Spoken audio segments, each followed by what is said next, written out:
It's moving day. In this video, I'm gonna share a full tour of the house we've lived in for the last 2 years. And I'll also explain why we're moving, where we're moving to, and why we're continuing to rent in the new place that we're moving to. So let's check it out, MTV Crib style.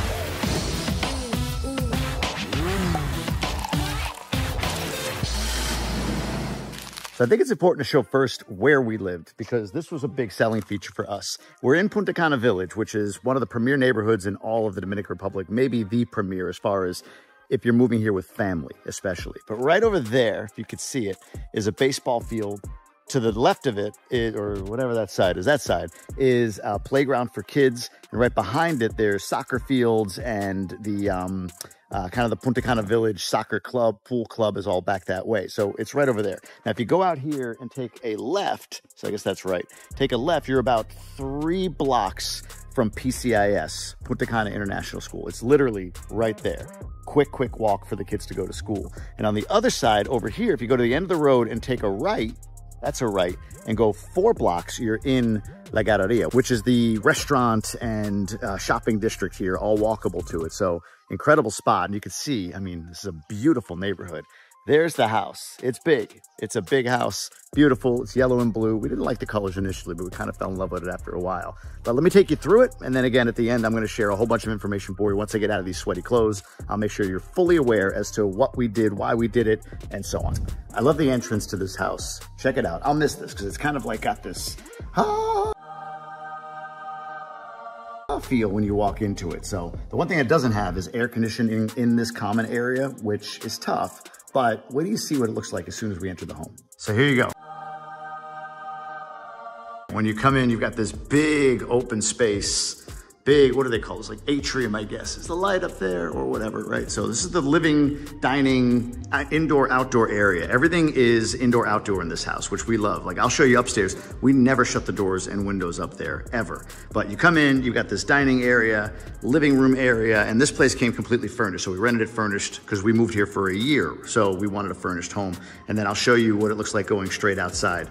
Over there in that room is the kitchen. And then over here, you have a half bath, and then this is my office. It's a 4th bedroom. It's a downstairs bedroom, but I used it as an office. You can still see this is the last thing I have to take down is my sort of studio setup. But the office goes out to the balcony, and I'll show you that on the other side. And this has a full bathroom en suite as well, which was nice. Hey, everybody, hi there. There you go. So that's what the bathroom looks like. This is the cleanest that this area has ever looked. But this is where I was doing my videos. I'm gonna have to find a new studio soon, obviously. But this is the papers and everything that was around. It was just a big pile. And then whatever I didn't have, I would just throw on that bed. And actually, I would just shove this bed into the corner. So when all of you were looking at me through this camera, you couldn't see the bed behind me, but now you see.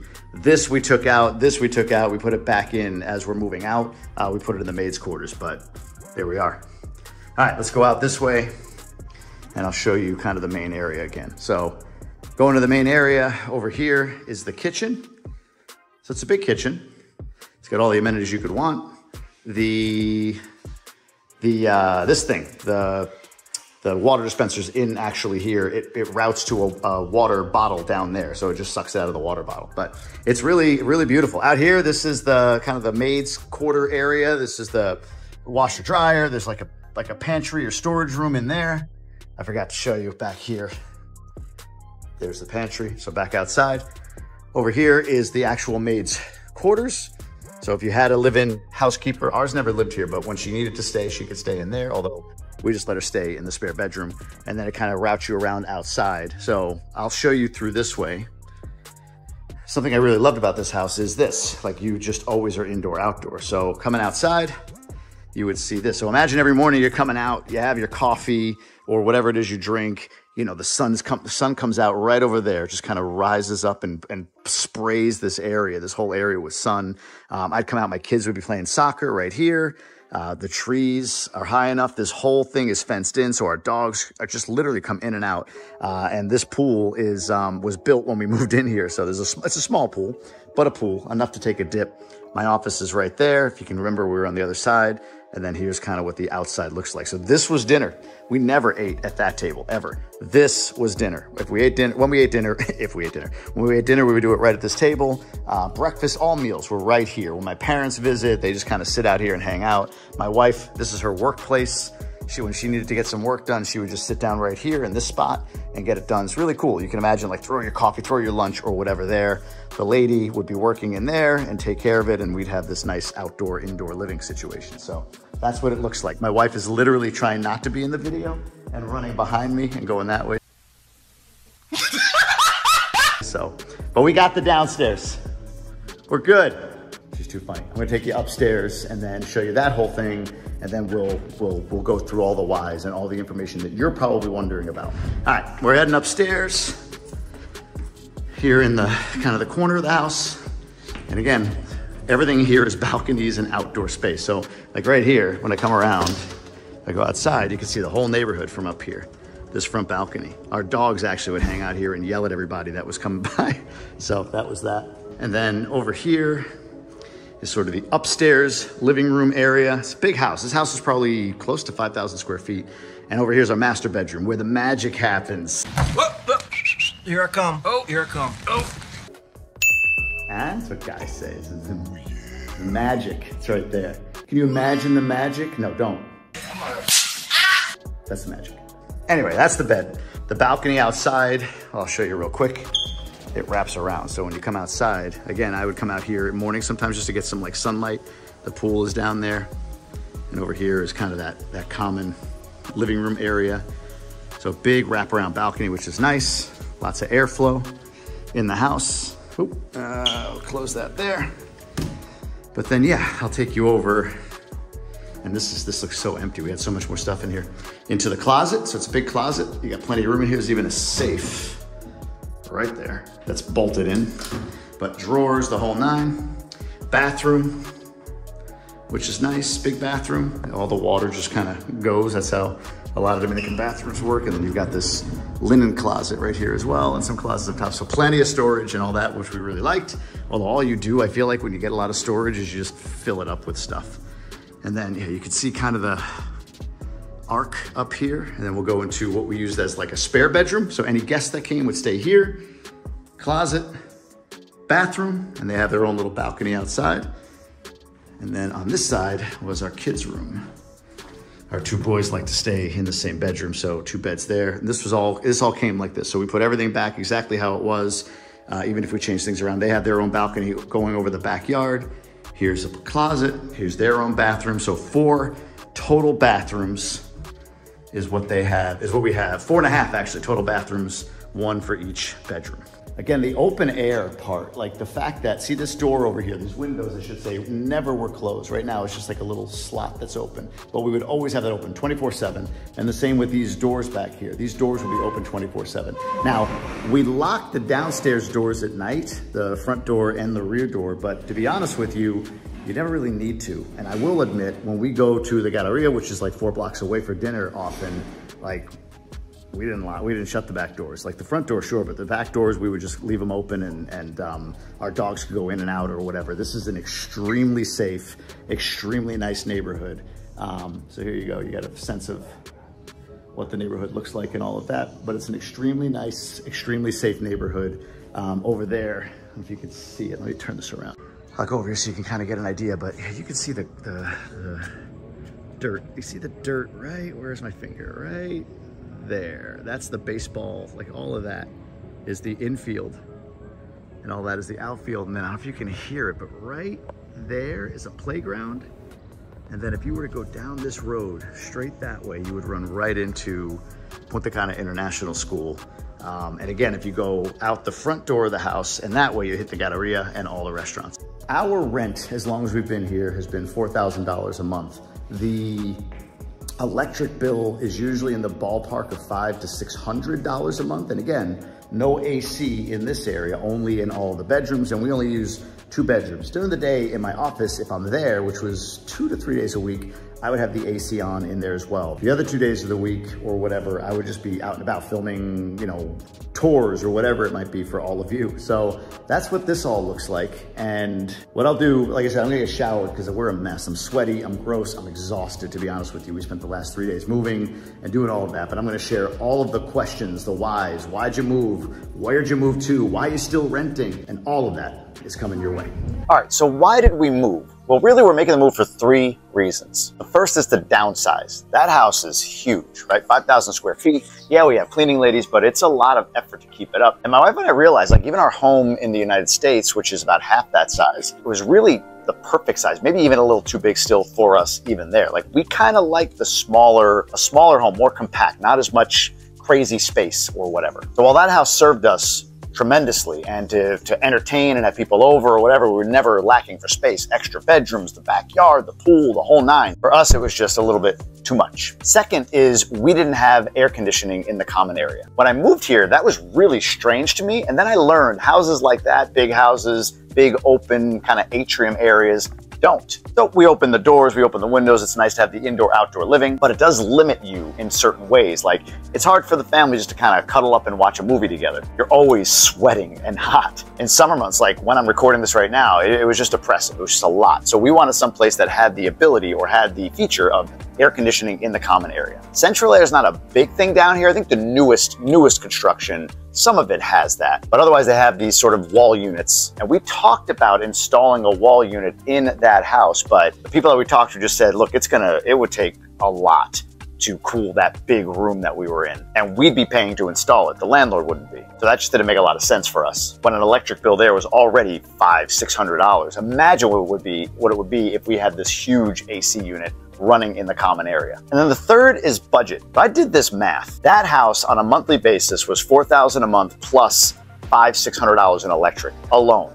$4,600 just for those 2 things. That doesn't count school, that doesn't count food, that doesn't count gas, that doesn't count Wi-Fi, that doesn't count cell phone, all the other expenses. And that's fine, and we're blessed that we could have a place like that, and we live in a tremendous neighborhood. But we also are looking to invest more. And, you know, if we don't like the space, the size of the space at least, if we don't like the size of the space, why pay for it? Why not find something more economical? So we looked around, and here's the thing here. You need to tell everybody that you're looking. We talked to the realtors that I recommend to everybody, and they showed us some places, and they were great. We found a condo, penthouse condo with an outdoor roof deck, 2-story, 3-bedroom, beautiful, brand new construction for like $3,000 a month. The problem was the landlord had this really, really crazy clause in the lease. We all know that late fees are necessary. You need somebody to pay on time in order for you to run a home or something that you own. And I completely get it. We always pay our rent on time. One month we had a wire issue and the rent didn't hit our landlord's account until like the 7th. Most late payment clauses are like through the 5th. If you pay past the 5th, there's a penalty. The penalty on that place was 2 months rent.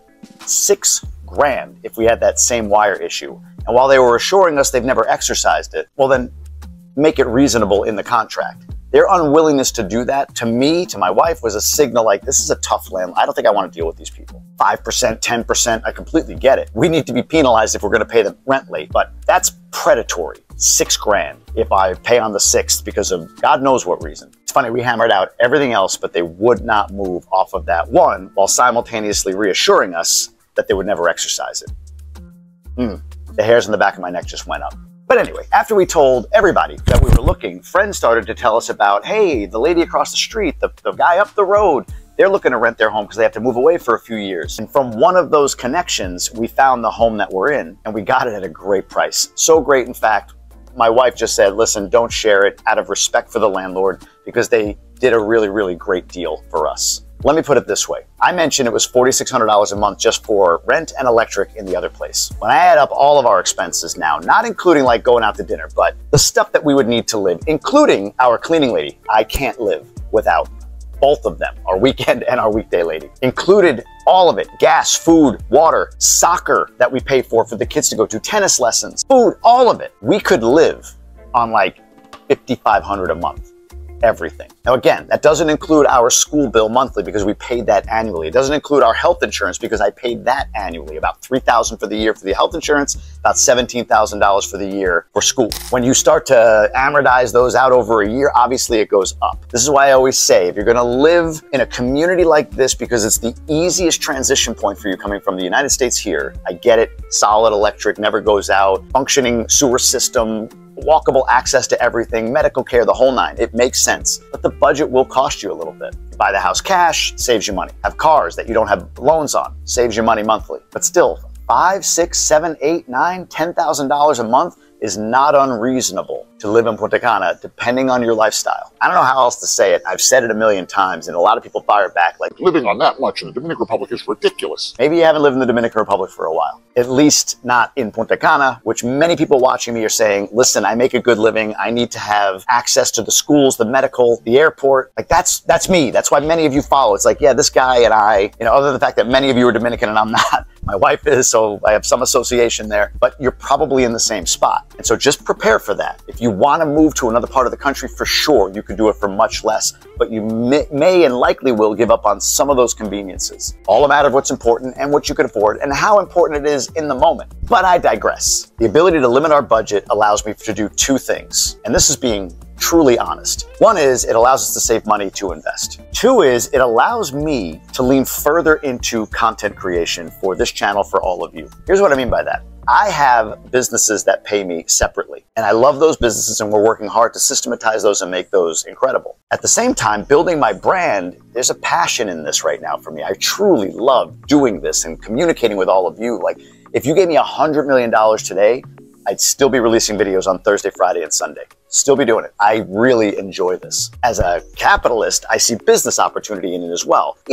Maybe there's info products. Maybe there's a book, an ebook or course or whatever that, if it's helpful to you, I'll one day pitch. Maybe it's t-shirts. I'm delaying on the Trust El Gringo t-shirts. Let me know if you would actually buy that shirt. I just think it's goofy. That's just me. But a lot of people have messaged me like, I want that Trust El Gringo t-shirt. Drop it down below. Maybe there'll be whether or not there's demand for it. But anyway, my point is, by limiting my budget on a monthly basis, it allows me to not put as much pressure on me and my business to make as much to fund a lifestyle, while simultaneously allocating money and resource and time to building my brand. Let me give you an example. I do these Grub with Grubers. If you haven't seen them, I've released 3 episodes as of the time of this release. Another one's coming up in a couple of days. And I filmed, I think, 10 of them. Each of those have cost me about $1,000. So we're talking $10,000. Yeah, about $10,000 that I've invested in making that content. Production, travel, editing, all of it. There's a point in time where I hope to go to these restaurants and say, hey, look, here's the value that I'm bringing. Here's some proof and evidence from restaurants that I've already filmed at, and hopefully get them to at least pay for production for me. In exchange, obviously, for promoting their restaurant and being at their restaurant. But I can't ask them to do that before I can prove the value. So I've had to invest money and time into that, build something that I really enjoy. I really, really love that series. I get the food for free, to be very clear. But the production, the editing, all of that, I don't. So with less output just to live day to day, it just gives me some breathing room to build this brand and build this content stream for all of you and for my own soul. I really enjoy it. Although the move cost a lot. I don't know how much yet, honestly. Like, we had to buy furniture. We didn't know that we'd have to. I'm gonna say it's somewhere in the 10 to 15,000 range. So I guess if you add that up and amortize it over the year, I'm an extra $1,000 a month just to make the move. It is what it is. Only challenge is we went to a 2-bed. And why? Well, here's why. When we first saw it, we thought, beautiful home, only 2 bedrooms. Our 2 kids do sleep in the same room. That's not gonna be forever though. But for what they were asking versus what we were getting, it was like, it's just too small. Then they came back and gave us a different price because they needed to rent this place. And we were like, it's not that small. So we went with it in that thought of like, let's take a year, let's compress our budget, let me build this thing, and then we can re-expand off of that. It's a tough thing, honestly, at 45. There's a part of me that was like relieved to release that big house and all the maintenance and all the expense. There's another part of me that says, man, why weren't you just good enough to earn your way through it? So my own limiting belief, my own ego in play there, but maybe some of you can relate to that. But I'll say this, in the few days that we've lived in this house, it actually feels like home. The other house was home, but it was sort of built and furnished in a way for almost you to Airbnb. So imagine living in like an Airbnb for 2 years. Your mind never leaves the idea that you're just like not here permanently, and we plan to be for a while. And the comfort level just wasn't there. Getting our couch, our own couch yesterday was like, I could feel my family settling in. It was really cool. That's gonna get me emotional. I don't wanna cry on camera. Now, why are we still renting? That's a question that pops up. Here's the thing. Despite the beliefs about like rich dude running around DR, I'm not. I gave up a lot to quit a job and then eventually move here. And I'm so fortunate that I built my GoBundance Emerge community and that whole brand and everything to fund this life for us. But there's a bit of a reset for me. And a lot of our wealth is tied up in Bitcoin, retirement funds, and things that just aren't necessarily accessible or smart to access right now. To buy where we want to buy here would be right where we are in Punta Cana Village. We lived there in the other house, and we're literally around the corner from where we lived before in this house. Our life is here. Our kids play soccer here. There's friends in the neighborhood and all of that stuff. It makes sense for us. So to buy here what we want, you're spending $600,000 or more, probably $7 or more. Maybe there's a reset in time, it corrects a bit, but you get the point. It's not some $150,000 community or even $300,000 community. So for me to justify that, I need to take a chunk and put it down because interest rates here are higher. The amortization schedule is shorter, meaning like you get a 30-year mortgage in the States. Here you get like a 20, maybe 25. And then at a certain point, the rate becomes variable. So you might get an 8% rate, which isn't terrible in US dollars. But in a year, 2, 3, 4, 5 years, it becomes variable. So if the rates are up, maybe my rate goes from 8 to 10% or 8 to 12% or whatever. Maybe it goes down as well. But as an American, as somebody who's used to a fixed rate mortgage long term, it's just scary. But I would rather buy the $700,000 home by taking all of the equity we have in our house in Michigan, which is about, I think, 300 grand if we sold it, and plunking it down on the house here. But even better than that, what I would like to do is buy the land and find a great land deal. In the village, you're gonna find them for about 200 grand. I think you can get it for a touch under. So let's call it 175. So if I take a 175 of that 300,000 and plunk it down on land, the cost to build here is somewhere between $1,000 to $1,200 per square meter, and we don't want a lot of house. So if we build a 200 square meter home, that's gonna cost around $200,000 to $220,000 to build. Let's call it 220.